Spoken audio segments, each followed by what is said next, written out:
request to follow up on the email that I had sent you regarding the door finishes and ceilings at the Redstone Gateway. I wanted to see if you had determined. Huh? Kathleen, I wanted to meet with you and talk about the ceiling finishes and door finishes for Redstone Gateway. See what you come up with. I've determined that I've just spent about 5 hours with Gensler trying to figure out, bringing them back in line with our TI ceiling standard, and I'm just convinced that they're trying to throw the Copt way out the window on this project. Well, I appreciate your opinion, but we work with Gensler very closely, and they worked on building core and shell, and I think it'd be good if you could contact Raphael at Gensler to talk about this to understand his thoughts. I realize our guidelines aren't perfect, so maybe we should take more time to investigate this with them. Is this really a priority?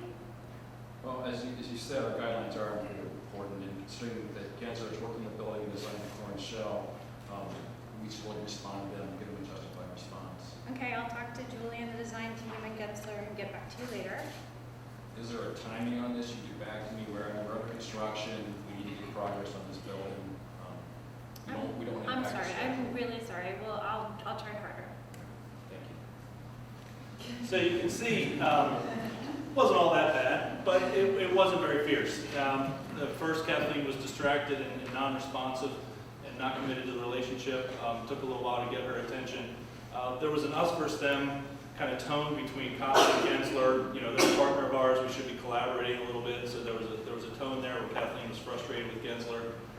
There were pleasantries. There was thank you. She even apologized. She'll get to it, but that's no excuse for not having a result-oriented conversation where something gets done. So yeah, let's flip it over and talk about what the characteristics of a fierce conversation. That's where the parties are attentive. That's where the priorities are laid out clearly. It addresses the issue quickly. It focuses on results. And there's clear collaboration, which leads to enhanced performance. So Greg and Kathleen have now read the book, and they're going to perform a fierce conversation as a follow-up. Excuse me, Craig?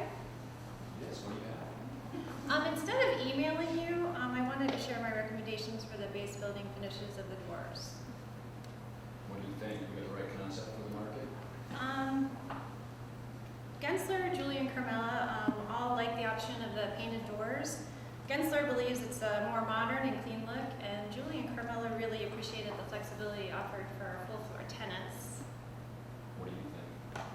I think we should stay with our standard on this one and go with the stained doors. I don't think that experimenting and trying something new is the appropriate time with a brand new market, and a stained door is an established amenity of a Class A building. Can you document that for me by 3 o'clock today so I can present that at our project meeting at 3:30? Absolutely. So you can see there was more collaboration, not only between Greg and Kathleen, but also a collaborative effort to maybe work with Gensler, see what they had to offer, maybe consider what they wanted. It addressed the issue quickly. It focused on results and end game. What the next step was, both parties were intent and attentive.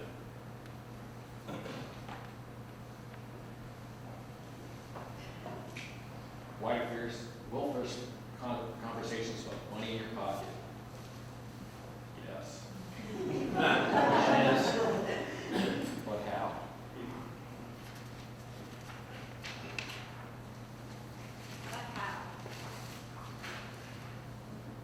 Fierce conversations improve efficiency. They offer better communication because you're allowed to tell what you feel and what you think and make a better product.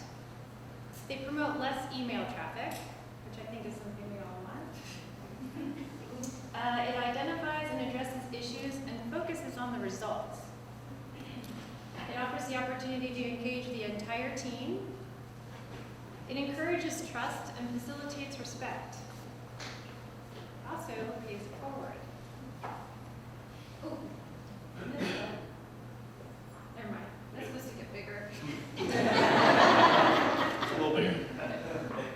So you might be sitting there thinking, what are these 3 people doing up here? They just did a book report, But the assignment was to talk about paying. Don't worry, we're getting there. Let me explain our vision a little bit. we want to kick off the Pay It Forward program. There was so much stuff involved in academy courses this year that was great for manager and future leaders, absolutely. But we also found that there was so much stuff hidden in there that could apply to any employee, regardless of position, seniority, whether they have direct reports or not, personal, professional stuff. And we want to be the facilitators to roll out those things to the entire company. So what we thought of as a Pay It Forward program to initially be led by Greg, Kathleen, and myself. And what you just saw there was a 5-minute snippet, a movie trailer, just a sneak preview of one of the programs, which we see could be about 30 minutes long, PowerPoint presentation posted on the Copt site, which Greg will talk about in a second, and then maybe rolled out to Cornerstone offices led by a live program with the PowerPoint presentation as the backdrop.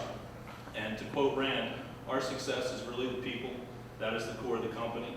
And we want to continue to do that with this Pay It Forward program. And like I said, it's going to focus on professional and personal growth from all these books and all these concepts from the Copt Academy. And it'll be a living initiative. We see it as something that maybe future academy classes could build upon. Employees throughout the entire company could see these things on the Copt site and maybe develop their own skill improvement session and just keep adding them on there. And then they roll them out to the Cornerstone officers or other departments of the company. And we could even offer to our fellow graduates from 2011, feel free to join us to develop these programs and come with us on this educational journey. So to reiterate a little bit what Lee said, we plan on developing several full-length sessions, and not just by us, but by anybody who wanted to help facilitate and spread the word. Post them on the Copt intranet. We would reach out to the entire company via email, or if you guys wanted to join for the first class or get it going, you can email any of us to say that you wanted to follow up on that. The format of the presentation was made by non-senior team leaders, so we hope they would facilitate more open question and answer, and that the opportunity of future academy classes to build on the concept. And some of the classes we thought about was how Copt will succeed in embracing shift one at a time. That's really based off the iceberg. The second one was how Copt will succeed one habit at a time, which is from our reading 7 habits of highly effective people. How Copt will succeed 1 minute of praise at a time goes back to 1 minute manager. And how Copt will succeed mastering 1 emotion at a time, which goes back to emotional intelligence. On that, so say thank you. Say thank you, everybody, and feel free to contact any one of us in the future if you have any questions or thoughts on the Pay It Forward program.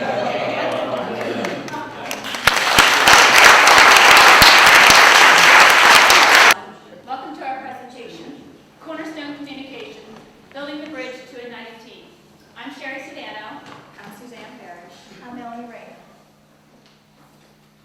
The objectives of this presentation are to enhance the final operating expense reconciliation process using the book we read, The 5 Dysfunctions of a Team, eliminating the us versus they mentality, and bridging the connection between headquarters and all Cornerstone offices, which we had Melanie here with us during the academy, but we were working with her over the phone and that way for the presentation.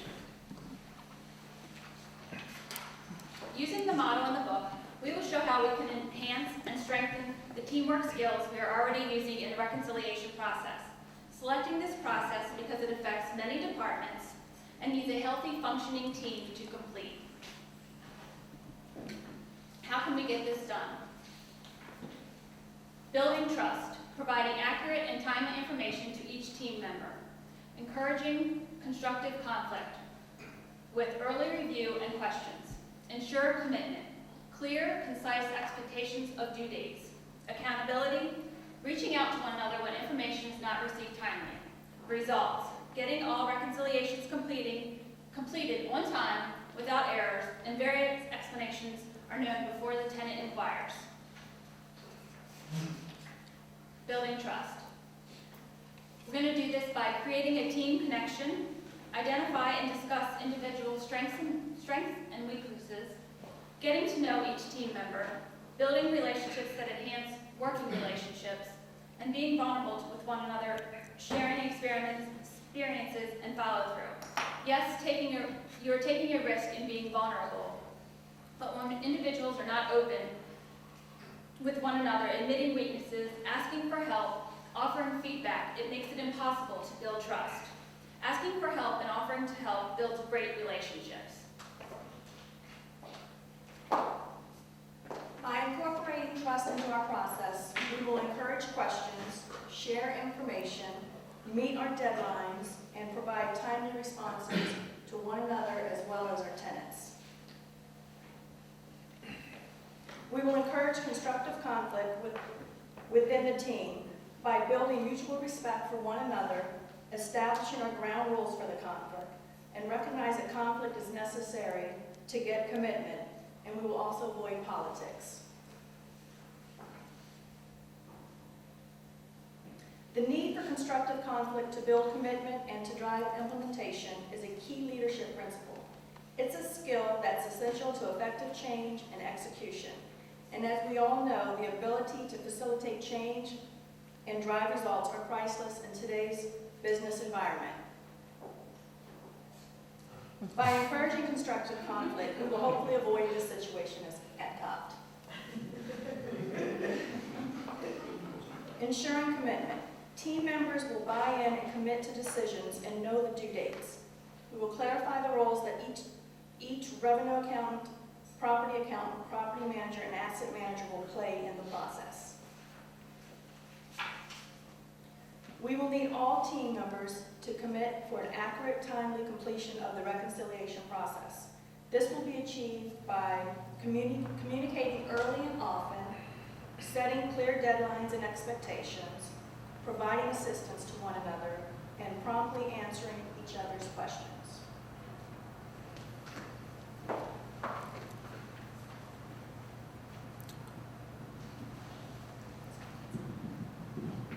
To encourage accountability in a team, you need responsibility, acknowledgement, trustworthiness, and reliability. A team that holds each other accountable for their actions ensures that they will be responsible for meeting their deadlines and acknowledging potential problems immediately. This will create trustworthiness among team members, and they will learn to rely on each other to complete the task at hand with little or no errors. In order to incorporate accountability into our process, revenue accountants will provide the property managers and property accountants with the reconciliations when they are completed, and they will be ready for their review. Once the property manager and the property accountant reviews the reconciliation, they will be able to provide the revenue accountant with feedback and comments. By joining forces and providing feedback and comments to each team member will enable us to answer the tenant's inquiries upon request immediately and accurately. This will ensure that every team member is on the same page and the tenant is not receiving conflicting information regarding their reconciliations.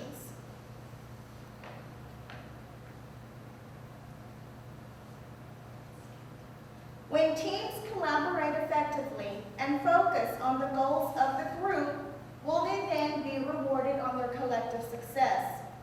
Results are only achieved if everyone is a team player.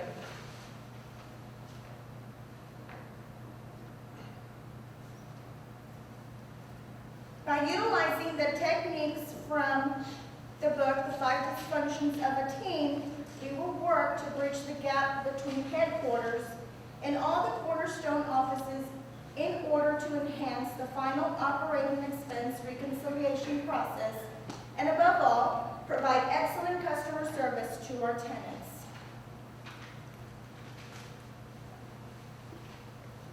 Being able to bring our teams together to collectively enhance this process is essential to our success. Here are two great quotes that help describe great teamwork. As Henry Ford once said, "Coming together is a beginning, keeping together is progress, working together is success." This is very true. It takes a lot to keep a team running in the same direction, and it is crucial that you realize that there is no I in team. Robert Yates said it well also. It is amazing what can can be accomplished when nobody cares about who gets the credit. I really like this quote. It's true what he says. We do not want to have one team member take the credit for all the hard work that goes into the reconciliation process. This should be a joint effort. Every member in revenue accounting, property accounting, and property management plays a big role in this process, and by working as a team, this will ensure that the final product is accurate and completed in a timely manner. Thank you. Thank you.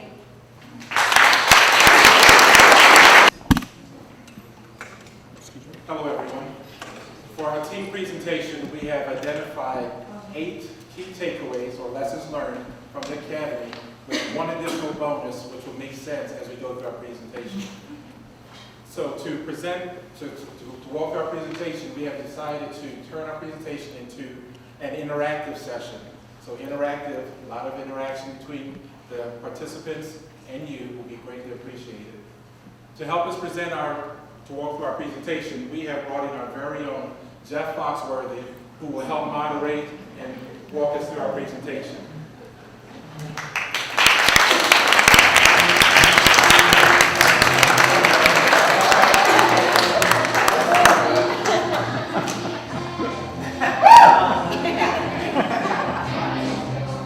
Hello everybody, welcome to Copt Academy's version of Are You Smarter Than the Fifth Grader? The Are You a Smart Copt Manager edition here. To help me along, please put your hands together for our first contestant, Jen, the property manager from the Airport Square Gov office in Ithaca, Maryland.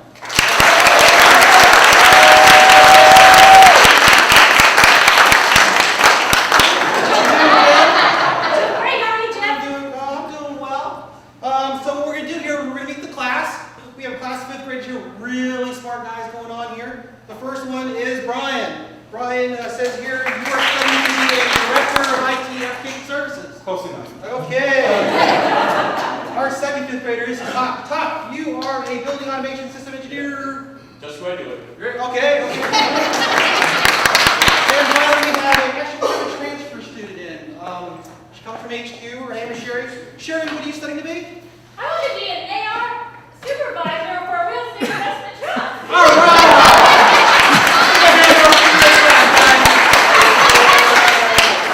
So, Jen, to get started, you can pick your first classmate who we will allow you to cheat against as we play the game. Who will that be? This is a tough one, but I think I'll go with Brian. Right. So, let me give you a little idea of how your test is going to run here. All right, so what we have here is 8 subjects, grades 1st through 4th, starting from C going down to T. We've arranged it not special to us here. Should you get all 8 questions correct, you go to the 5th grade question, which is the $1 million question, and we'll go from there. So, are you ready to play? Let's play. All right, let's find out if Jen's going to be a smart Copt manager. Here we go. What's your first subject? I'll start with first grade communication. First grade communication. Joe is in a Copt committee and has a hard time communicating with Sally. He says she's pushy, direct, and always has to run the meetings. According to the DISC model, what personality type is Sally? Well, if I'm being honest, my first response would be jerk. But I know here at Copt we don't have anybody like that, and since we've learned a lot through the academy, I know better than that. Brian! Well, using the DISC model, what we've learned through the academy, I've better learned how to communicate with my team members. I've also learned how to deal with our inside and outside customers, better knowing different people's personalities and the best way to effectively communicate with them. I've already started paying it forward through the academy classes with my team. We do now in our weekly team meetings communication activities during every team meeting, so that's been a huge help. I also plan on using what we learned in the 1-minute manager with the 1-minute goal setting, the 1-minute praise, and the 1-minute reprimanding to make myself be a better manager with my team. So knowing what I know with the DISC model, and since Brian has already chimed in there. I'm going to say be dominant, and I'm going to lock that in. All right, be dominant. See what it is. Answer is be dominant.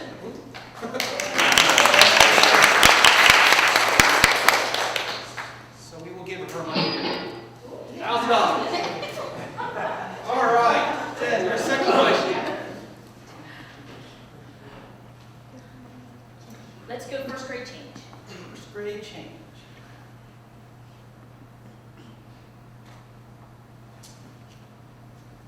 What is the first step to take when setting the stage for a change that will impact your team?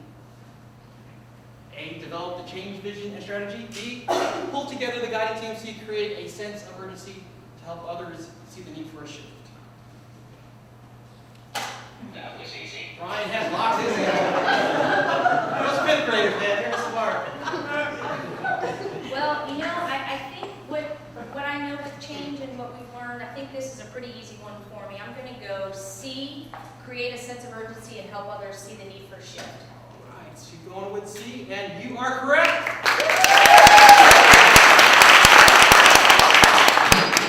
Woo! $5,000. All right. Next up. Let's go second grade objective. Second grade objective. Annual objective setting meetings should focus on developing individuals' objectives using SMART guidelines as a tool. Is this statement true or false?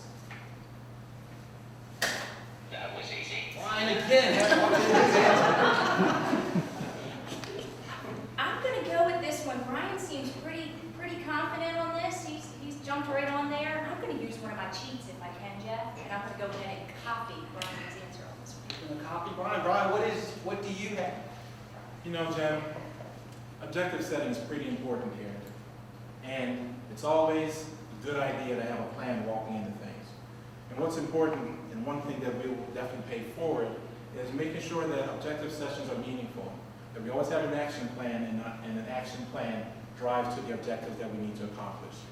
And, you know, I've heard some things about SMART. You know, I've heard some people say that, you know, it's good for your objectives to be specific, be measurable, action-oriented, you know, results-focused, and time-sensitive. So I'm thinking it's a true thing. Well, that sounded pretty good to me, and since I have to copy his answer anyway, I will go with true. Lock in my Going answer. in with true.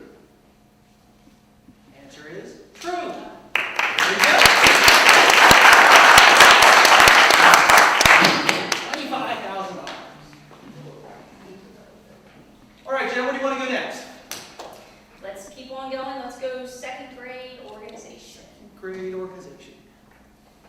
Question is, what critical tool would help a manager organize individual team members' assignments so they're focused on the most important objectives?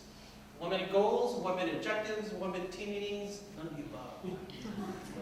I'm not going to let him beat me this time. Jeff, A is my final answer. I'm going to lock that Going in. with A. Copt class, A, right? A, all right. A it is. All right. $2,000, and Brian, you need to go back to the classroom.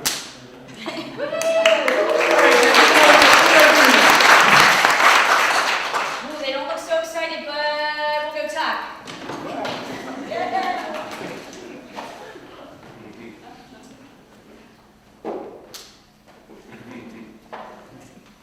All right, let's keep on. Let's go third grade performance. Great performance.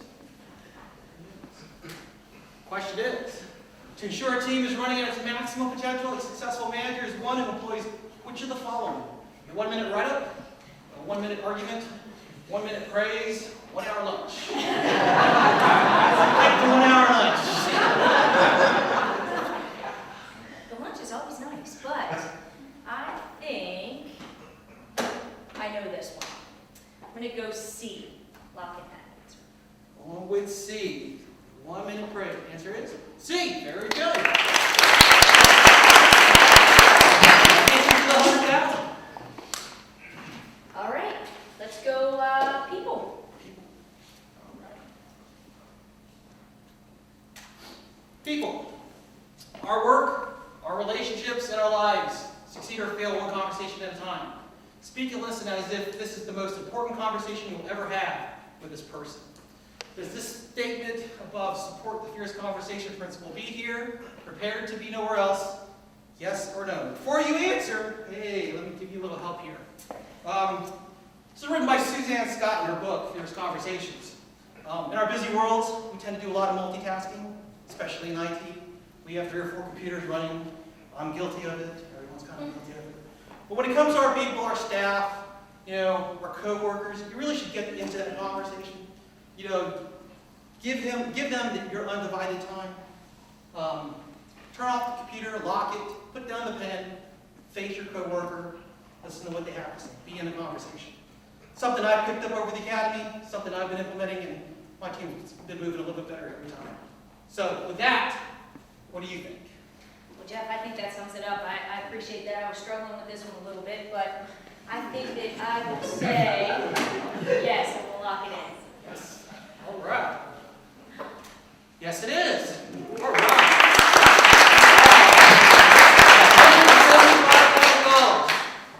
You are doing remarkably well. 6 down, 2 to go. Let's keep going. Let's go teamwork. Teamwork. 4th grade question, teamwork. The statement below is a basic principle for a fundamental team. True or false? A team is a group of people with complementary skills who are committed to a common purpose, set of performance goals, and approach for which they hold themselves mutually accountable. What do you think? Remember, you still have another cheat left. That was easy. Locked his answer in. I think since I have another cheat left and I know a team is a lot of different